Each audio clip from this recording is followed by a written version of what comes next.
Okay, for this video, I wanted to briefly cover the IRS Form 8316.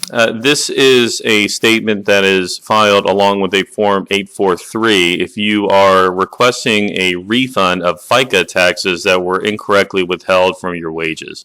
So this is the second part to the first video I published on the 843. I'll put a link in the description below.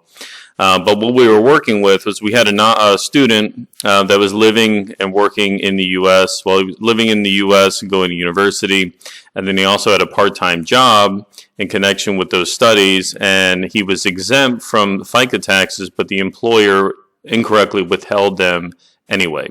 So in order to get the money back, you have to file an 843 request, and in connection with this 843, you also need to submit the 8316 if you were unable to get the employer to refund the taxes, right? So the 8316, it's just a couple of questions, but it's a certification that must be completed and then signed by you as the individual and mailed along with the Form 843. So if we start at the top here, again, very straightforward questions, but it's got to be completed anyway.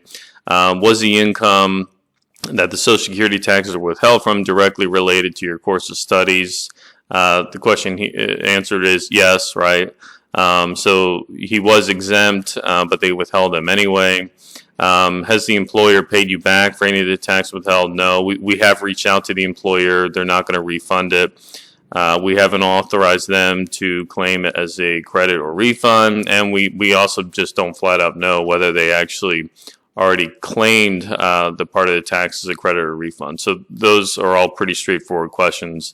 And then in this narrative down here, we have to explain that, yes, we've contacted our previous employer. They're unwilling to issue me a refund for my FICA taxes, stating that the taxes were already submitted to the IRS. And so the forms 941 and 940, those are the payroll tax forms filed by employers. They're already filed and accepted, and so they just don't want to do anything about it. That's a very common fact pattern. Once the taxes are paid and all the forms are filed, there's generally a lot of unwillingness to go back and change any of that.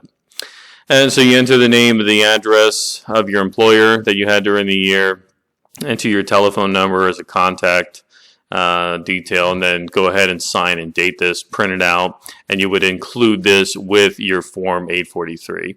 Now, like I said, I've got another video on the 843. I'll put a link to that in the description, so make sure you're completing both forms and submitting everything at once, and that'll help expedite your refund claim. Okay, so that covers it. Thank you again for watching, and I look forward to seeing you again soon. Thank you.